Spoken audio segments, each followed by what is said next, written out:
İrəvanın ortaya çıxarmağa qorxduğu sənəd. Paşinyan Bakının qəzəbindən ehtiyat eləyir.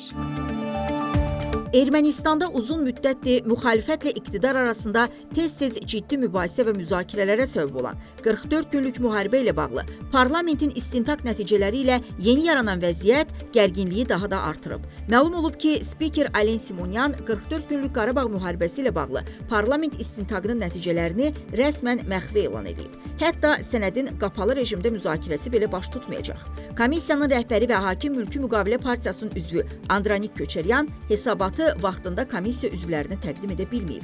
Faktiki olaraq ictimaiyyətdən gizlədib. Spiker bəyan edib ki, sənədə baxılma müddəti başa çatdığından onu iclasın gündəliyinə daxil etmək mümkün deyil. Hakimiyyətin birdən-birə belə qərar verməsi və uzun müddət gözlənilən sənədi açıqlamadan yayınması bir sıra mətləblərdən xəbər verir. Əslində 8 avqustda Vaşinqtonda imzalanan 3 tərəfli bəyannamə və baş nazir Nikol Paşinyanın sülh gündəmini tez-tez təkrarlaması belə bir hesabatın arxivə atılacağı siqnalını əvvəlcədən vermişdi. Birincisi, bu hesabat vaxtında baş nazir Nikol Paşinyana müəyyən həbslər dalğası üçün lazım idi. Müharibədən sonra Ermənistanda bir sıra xarici və daxili qüvvələrin təzyiqi və təşkilatçılığı ilə baş qaldıran etirazlar zamanı hərbçilərdən, xüsusilə də orduda müəyyən nüfuza sahib olan zabitlərdən istifadə planı var idi. Bu şəxslərin dəstəyi ilə Nikol Paşinyan hakimiyyəti devirməli idi. Məhz bu hesabat və istintaq sayəsində hakim partiya müəyyən zabit və generalları mühakimə eləyərək həbsə göndərdi, hərbi çevriliş ehtimalını minimuma endirdi. Hələ o dövrdə də hesabat və istintaqla bağlı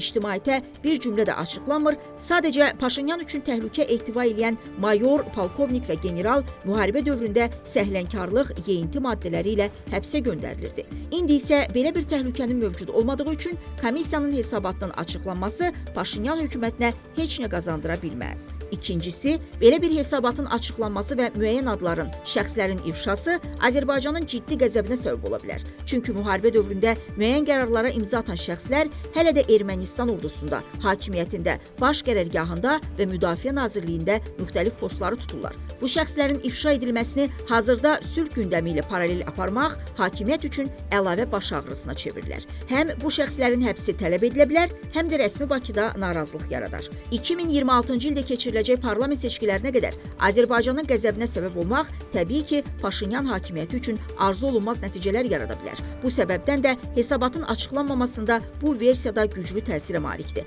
Nəzərə almaq lazımdır ki, Ermənistanın məğlubiyyəti, Azərbaycan torpaqlarının və dinc əhalisinin atəşə tutulması, Azərbaycan ərazisində qeyri-qanuni hərbi birləşmələrin dislokasiyası və s. kimi hərbi cinayətlər məhz Ermənistan rəhbərliyi tərəfindən törədilib və hesabatda bunun qeyd edilməsi, məsuliyyət daşıyanların adlarının çəkilməsi hazırda hakim partiyanın maraqlarına ziddir. Eyni zamanda nəzərə almaq lazımdır ki, 2020-ci ildə müharibə başlayanda Ermənistanda hərbi vəziyyət elan edilib. Ermənistanın hərbi vəziyyətin hüquqi rejimi haqqında qanununa görə hərbi vəziyyət Ali Baş Komandanın səlahiyyətlərini Paşinyanda saxlamır. Belə bir qərarın hüquqi əsası kimi xidmət edən halları və baş nazirin deyil, hökumətin onun səlahiyyətlərini müəyyən edir. Yəni hərbi vəziyyət Ali Baş Komandanın səlahiyyətlərini Nikol Paşinyanda saxlamır. Əgər Paşinyan 2020-ci il müharibəsi zamanı Ali Baş Komandan kimi fəaliyyət göstəribsə və buna hüququ olmayıbsa, bu başqa məsuliyyət deməkdir. Etdiyini qəbul etsək, deməli burada da başqa məsuliyyətdən danışırıq. Bir şey aydındır. Müharibədə məğlubiyyətə görə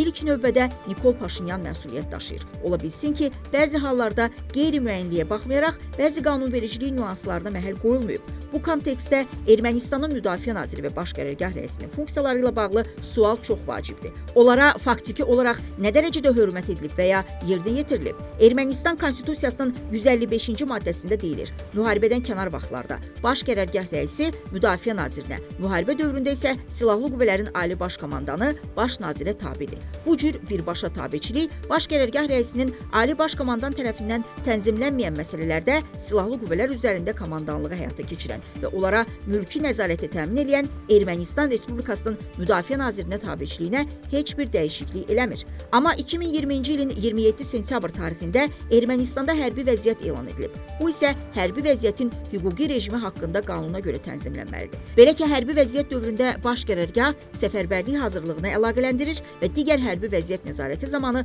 onların səfərbərlik hazırlığını və xüsusi təyinatlı qoşun hissələrini yaradır. Hətta hərbi vəziyyət dövründə də baş qərargah rəisi Müdafiə Nazirinə tabedir. Amma müharibə dövründə baş verənlər və qəbul edilən qərarlar göstərir ki, göstərişlər birbaşa Nikol Paşinyan tərəfindən verilib. Bu isə böyük məsuliyyət yaradır və hesabatın açıqlanması Nikolun mühakimə olunması mənasına gələ bilər. Maraqlı məqamlardan biri də komissiya sədri Andranik Köçəryanın müəyyən açıqlamaları olub. Hakim partiyanın üzvü olan bu şəxs dəfələrlə bildirib ki, fərarilik, dövlətə xəyanət ittihamı ilə 10.000 cinayət işi açılıb. Diqqət yetirilməsi vacib olan da məhz bu açıqlamalardadır. Belə ki, Köçəryan məğlubiyyətin səbəblərini açıqlayanda biz kəlməsindən istifadə edir. Bəs o kimi nəzərdə tutur? Bu sualın cavabı hesabatın dərc edilməməsi qərarının səbəbidir. Biz deyəndə Ermənistanın hərbi siyasi rəhbərliyini nəzərdə tuturmu? Bununla belə Köçəryan müsahibəsində aviasiya, hava hücumundan müdafiə, İskəndər raketlərinin istifadəsi barədə danışıb. Məlum olduğu kimi, Qarabağdakı erməni separatçılarının arsenalında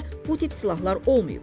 Bu isə o deməkdir ki, 44 günlük müharibəyə görə Ermənistanın hərbi siyasi rəhbərliyi birbaşa məsuliyyət daşıyır və hesabatın açıqlanmamasının da əsas səbəblərindən biri budur. Çünki Ermənistan tərəfi hərbi əməliyyatlarda birbaşa iştirak edib. Hesabatınsa açıqlanması baş nazir və hökumətə qarşı ciddi kompromata çevrilə bilər.